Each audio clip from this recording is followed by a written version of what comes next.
କାହିଁକି ନିଜ ପୁତ୍ରକୁ ହତ୍ୟା କରିଥିଲେ ଦାନବୀର କର୍ଣ୍ଣ? କାହିଁକି ସ୍ୱୟଂ ନାରାୟଣ ଦାନରେ ମଣିଷ ମାଂସ ଖାଇବାକୁ ମାଗିଥିଲେ? କର୍ଣ୍ଣଙ୍କର ମରିଥିବା ପୁତ୍ର ପୁଣି ଜୀବିତ ହେଲା କେମିତି?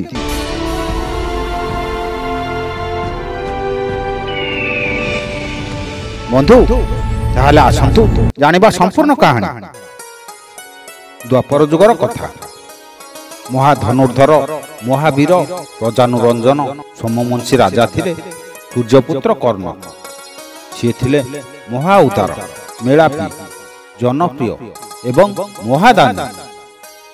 ପ୍ରତିଦିନ ଶତଭାର ସୁବର୍ଣ୍ଣ ଦାନ କରିବା ପରେ ଯଦି ଅନ୍ୟ କେହି ପହଞ୍ଚେ ତେବେ ତାକୁ ମଧ୍ୟ ଅନ୍ନବସ୍ତ୍ର ଦେଇ ସନ୍ତୁଷ୍ଟ କରନ୍ତି ଏବଂ ଅଧିକ ଦାନ ଚାହିଁଲେ ଆସନ୍ତାକାଲି ସ୍ନାନ କରିଦେବା ପାଇଁ କୁହନ୍ତି। ତାଙ୍କର ସ୍ତ୍ରୀ ମହାରାଣୀ ଚନ୍ଦ୍ରାବଳୀ ରୂପରେ ଯେମିତି ଗୁଣରେ ବି ସେମିତି ପତିବ୍ରତା, ସହନଶୀଳା, ପର ଦୁଃଖ ଦେଖିଲେ କାନ୍ଦି ପକାନ୍ତି। ମହାରାଜ କର୍ଣ୍ଣ ଏବଂ ରାଣୀ ଚନ୍ଦ୍ରାବଳୀଙ୍କର ଗୋଟିଏ ମାତ୍ର ପୁଅ ଥିଲା। ପୁଅର ନାମ ବିଶିକେଶନ। ସମସ୍ତେ କର୍ଣ୍ଣକୁ ପ୍ରତ୍ୟେକ କ୍ଷେତ୍ରରେ ସହଯୋଗ କରନ୍ତି। ପ୍ରଜାମାନେ ତାଙ୍କୁ ଭଗବାନଙ୍କର ସାକ୍ଷାତ ଅବତାର ବୋଲି ମାନନ୍ତି। ଦାତା କର୍ଣ୍ଣଙ୍କର ନାମ ଯଶ ଚତୁର୍ଦିଗରେ ପ୍ରସାରିତ ହେଲା। ଦେବଲୋକରେ ମଧ୍ୟ ଚହଳ ସୃଷ୍ଟି ହେଲା। ସ୍ୱୟଂ ଭଗବାନ ନାରାୟଣ କର୍ଣ୍ଣଙ୍କର ଦାତାପଣର ପରୀକ୍ଷା ସକାଶେ ଗୋଟିଏ ବ୍ରାହ୍ମଣ ବେଶ ଧାରଣ କରି ତାଙ୍କ ଦ୍ୱାର ନିକଟରେ ପହଞ୍ଚିଲେ ଏବଂ ବେଦର ଓଙ୍କାର ଧ୍ୱନି କଲେ। ଯଜ୍ଞ ଯଜ୍ଞମୟଜନ୍ତ ଦେବାତାନି ଧର୍ମାଣି ପ୍ରଥମାନ୍ୟାସନ୍ନ ତେହୋନାକଂ ମହିମାନଃ ସତଂ।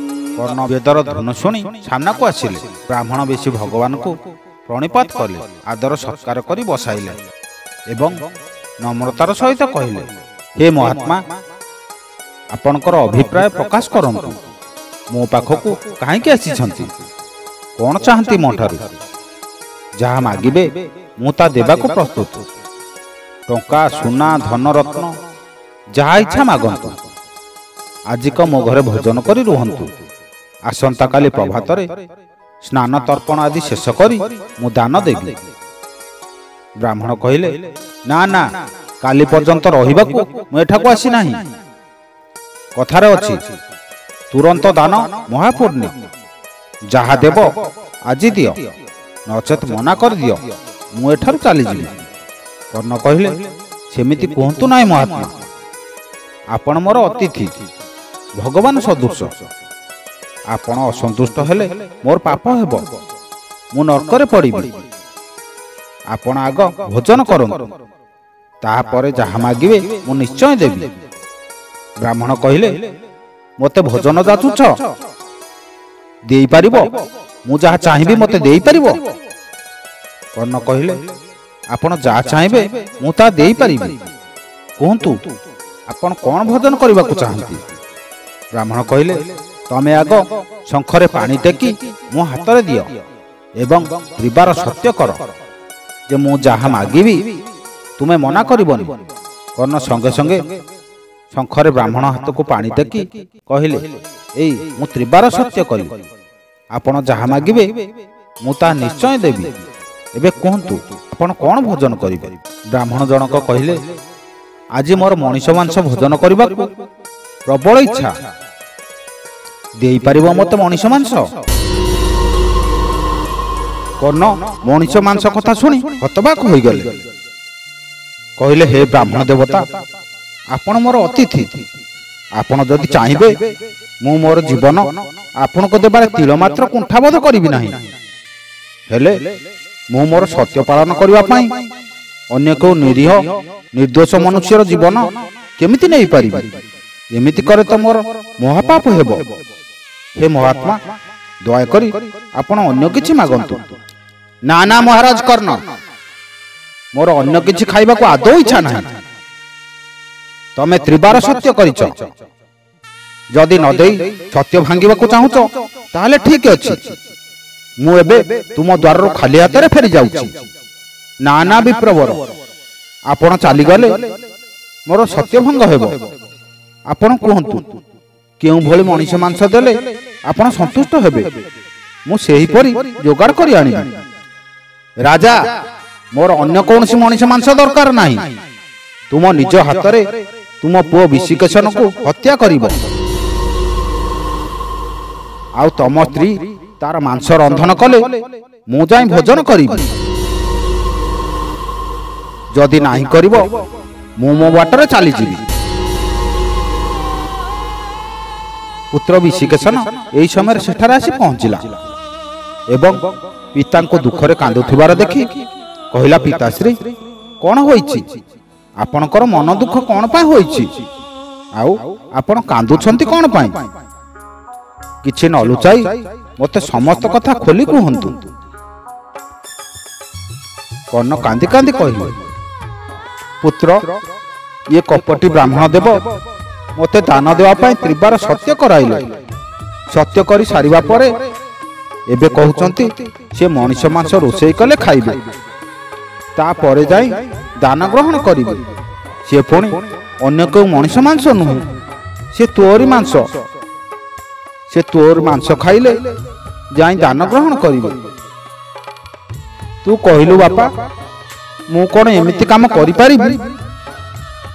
ମୁଁ ନର୍କରେ ପଡ଼ିଲେ ପଛେ ପଡ଼ିବି, ହେଲେ ମୁଁ ଏ ଦାନ ଦେଇପାରିବି ନାହିଁ।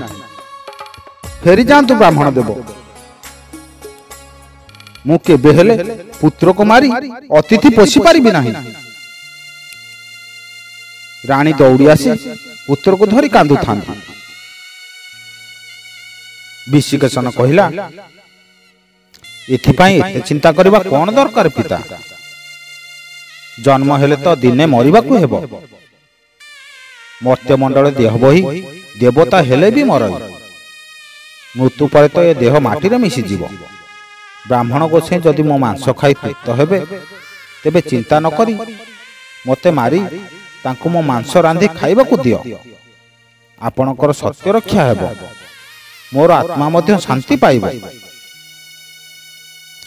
ପୁତ୍ରଠାରୁ ଏପରି କଥା ଶୁଣିବା ପରେ କର୍ଣ୍ଣ ତାକୁ ନେଇ ବ୍ରାହ୍ମଣ ଆଗରେ ଉଭା କରାଇଲେ ଏବଂ ପାଟଖଣ୍ଡା ଆଣି ହାଣିବାକୁ ଉଦ୍ୟତ ହେବା ସମୟରେ ଭଗବାନ ବିଶିକେଶନକୁ ଚକ୍ର ଉହାଡ଼ରେ ରଖି ଗୋଟିଏ ମାୟା ବିଶିକେଶନକୁ ସେଠାରେ ରଖିଦେଲେ।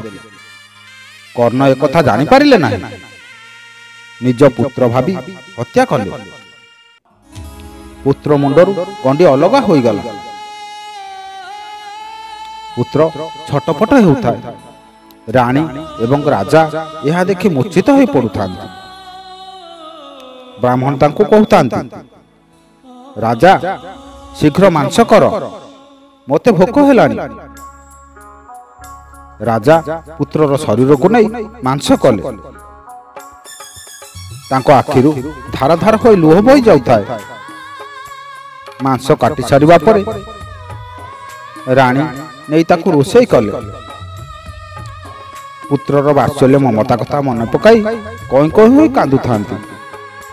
ଭାବୁଥାନ୍ତି, କାହାକୁ ମୁଁ ଆଉ ପୁତ୍ର ବୋଲି ଡାକିବି, କିଏ ଆଉ ମୋତେ ମା ବୋଲି ଡାକିବ। ଏମିତି ଅନେକ କଥା ରାଣୀଙ୍କ ଆଖି ଆଗରେ ନାଚି ଉଠୁଥାଏ। ଏହା ମଧ୍ୟରେ ରାଣୀ ସୁସ୍ୱାଦୁ ମସଲା ଦେଇ ମାଂସ ତରକାରୀ କଲେ। ଭଜା, ସନ୍ତୁଳା ଇତ୍ୟାଦି ରୋଷେଇ ସରିଗଲା ପରେ କର୍ଣ୍ଣ ବ୍ରାହ୍ମଣଙ୍କୁ ଭୋଜନ ପାଇଁ ନିମନ୍ତ୍ରଣ କଲେ।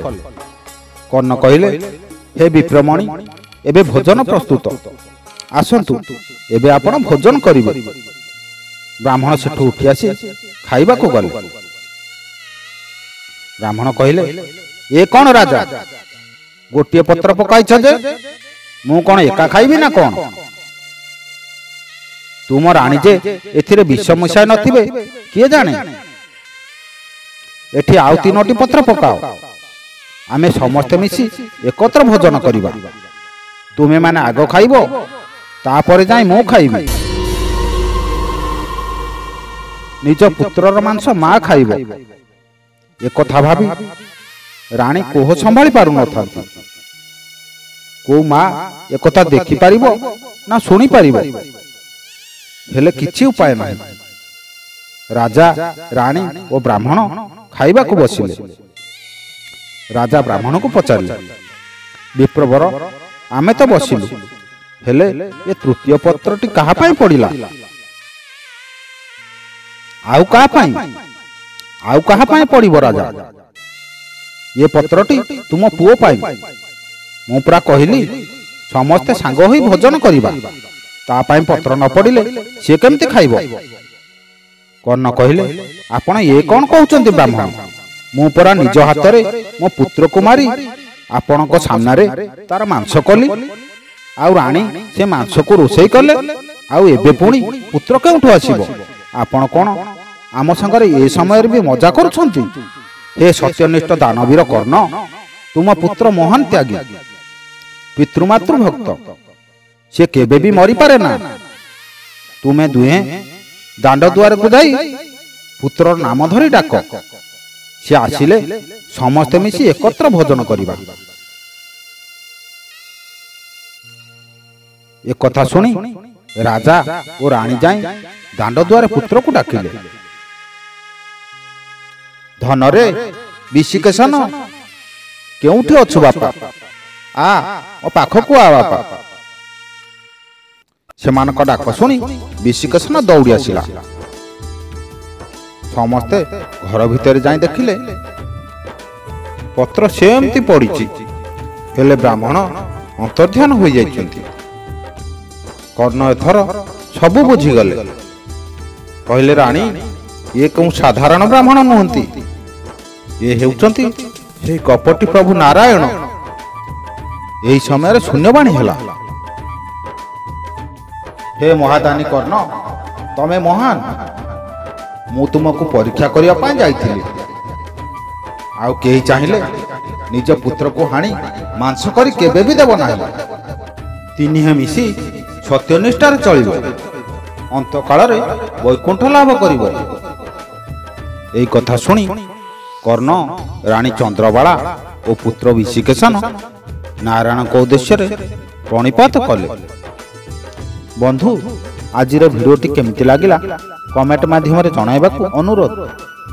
ଏମିତି କିମ୍ବଦନ୍ତୀ କାହାଣୀ, ନୀତିଶିକ୍ଷା କାହାଣୀ ଗୁଡ଼ିକ ଶୁଣିବା ପାଇଁ ଚ୍ୟାନେଲକୁ ସବସ୍କ୍ରାଇବ୍ କରନ୍ତୁ। ଜୟ ଜଗନ୍ନାଥ, ନମସ୍କାର।